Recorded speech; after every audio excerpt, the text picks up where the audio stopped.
తాకట్లో ఉన్న మీ బంగారాన్ని విడిపించి ఆ రోజు ఆన్లైన్ రేటుకి కొంటాం. Sharma gold company. వీళ్ళు ఇలా వదిలేస్తే ఎటు కాకుండా పోతాడని మా అన్నయ్య గారికి భయం వేస్తుందేమో. ఒక రోజున సత్యానంద్ గారిని పిలిపించి, ఆయన మంచుపల్లికి సినిమాలో ఆయన ఒక అసిస్టెంట్ డైరెక్టర్గా పనిచేస్తారంట.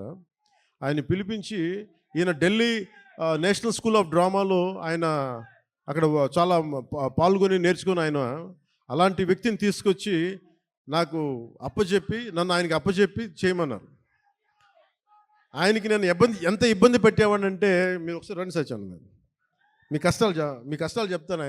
ఇప్పుడు దాకా తెలియదు కదా ఎవరికి నేను ఆయన ఎలా ఇబ్బంది పెట్టేవాడిని. ఆయన వచ్చి కూర్చొని చాలా డైలాగులు చెప్పేవాళ్ళు. బాబు మీరు ఇలా చదవండి, ఇలా రాయండి అని చాలా పేపర్లు ఇచ్చేవాళ్ళు. నేను రూమ్లో తీసుకెళ్ళామండి. మనం ఒక పని చేద్దాం సార్, అలా బయటికి వెళ్తారండి అని చెప్పి, మా అన్నయ్య తిడతాడని చెప్పి బయటికి తీసుకెళ్ళి, సార్ రేపు చేద్దామండి, ఈరోజు కొంచెం అలవాటు చేసుకుందాం. మళ్ళీ ఈయన కూర్చోబెట్టి చాలా పెద్దగా మాట్లాడేస్తే నాకు సిగ్గు అనిపించేది, కొంచెం చెమటలు పట్టేసాయి. అలాంటి నెమ్మదికి ఈయన మభ్య పెడితే మెడ్రాస్లో, చెన్నైలో పని జరగట్లా.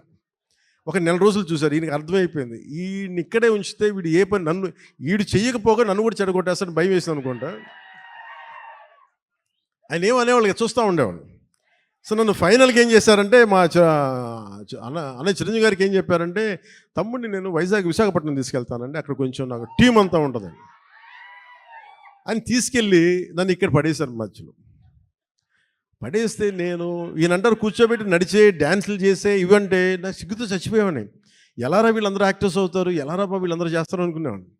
మరి మెల్లిగా నా చేత కొంచెం సిగ్గు, చిన్న మ్యూజిక్ ఫస్ట్ నాకు నేర్పించిందల్లా, ప్రారంభించింది సరస్వతి నమస్తుభ్యం అనే ఒక ప్రార్థనతోటి నాకు నా నటనా శిక్షణ మొదలైంది. అందుకే సరస్వతి దేవికి అని నాకు ఈ రోజుకి గుర్తు.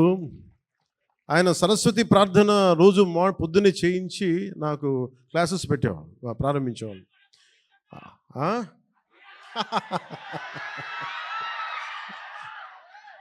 అలాగే ఆయన అలా స్టార్ట్ చేసి నాకు ముందు ఆటపాట అని చెప్పారు, మన ఉత్తరాంధ్ర ఆటపాట. అవి నాకు చాలా ఇంట్రెస్ట్ వచ్చింది.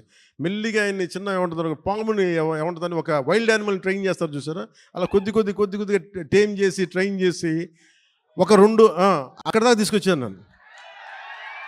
అంటే నోట్లో నుంచి ఒక వాక్యం, అమ్మ ఇట్రా నాన్న నేను బయటికి వెళ్తున్నాను చెప్పడానికి కూడా నేను తటపాయించే నా వ్యక్తిత్వానికి ఒక 1.5 hour ఒక స్ట్రీట్ ప్లే చేయించిన అంత బై ద ఎండ్ ఆఫ్ 2 నెలలు.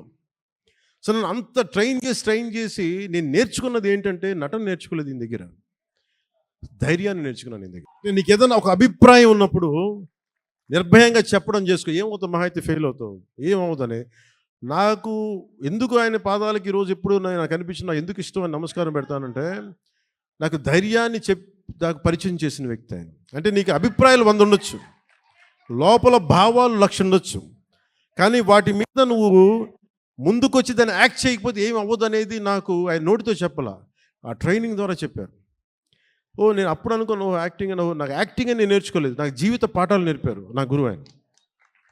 సో చిరంజీవి గారికి నేను ఏం చెప్పానంటే, 1 సంవత్సరం తర్వాత, అన్నయ్య మీరు ఇప్పుడు సినిమా తీయకపోయినా పర్లేదు కానీ నాకు జీవితంలో బతికే శక్తిని ఇచ్చేవి ట్రైనింగ్ వల్ల.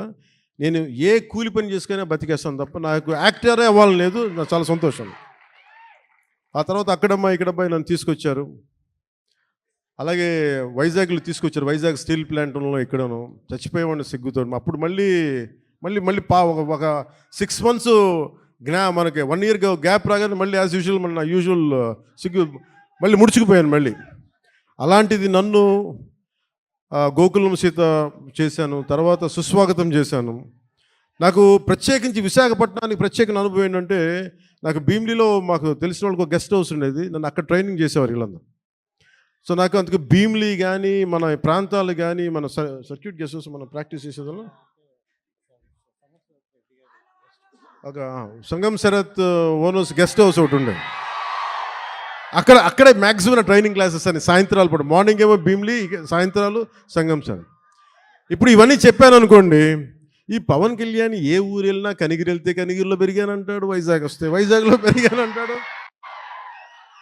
కానీ నేనేం చేస్తాను, అందుకే నా పేరు పవనం, నేను తిరుగుతూ ఉంటాను, వెళ్తూ ఉంటాను.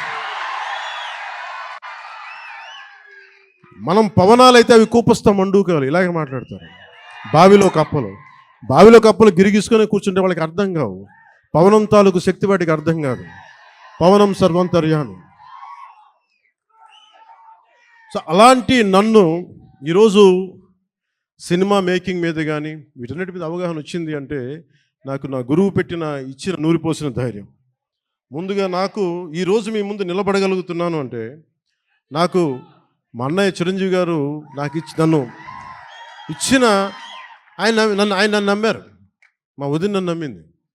సో వాళ్ళు ఈరోజు నేను మేము ఎందుకు వస్తున్నాను, ముఖ్యంగా వాళ్ళిద్దరికీ నేను మనం గెలిచిన తర్వాత కూడా ఎందుకు నా శిరస్సు తీసి వాళ్ళిద్దరి పాదాలకి పెట్టానంటే మనకి గుండెలకి హత్తుకున్న వాళ్ళకి మన బాగుని కోరుకునే వాళ్ళ పాదాలు కాక ఇంకెవరికి నమస్కరిస్తాం. మనకు కనిపించే దేవుళ్ళు వాళ్ళు, మనకు కనిపించే దేవుళ్ళు గురువే మనకి దైవం. సో ఇలాంటి సమయంలో నాకే అనిపించింది మన ఏదో సినిమా, ప్రతి ఒక్క సినిమా కృష్ణవంశీ గారి సినిమాలు చెప్తూ ఉంటారు కదా 30 years ఎక్స్పీరియన్స్ అండి ఇక్కడనే. ఇంకొక సంవత్సరం దాటితే మనం కూడా కొంచెం చెప్పచ్చు 30 years ఎక్స్పీరియన్స్ ఇక్కడ. తమాషాలు కూడా 30 years ఎక్స్పీరియన్స్ రాబోతుంది, వెయిట్ చేయండి. అంటే 96లో రిలీజ్ అయింది. సో దీంతో పాటు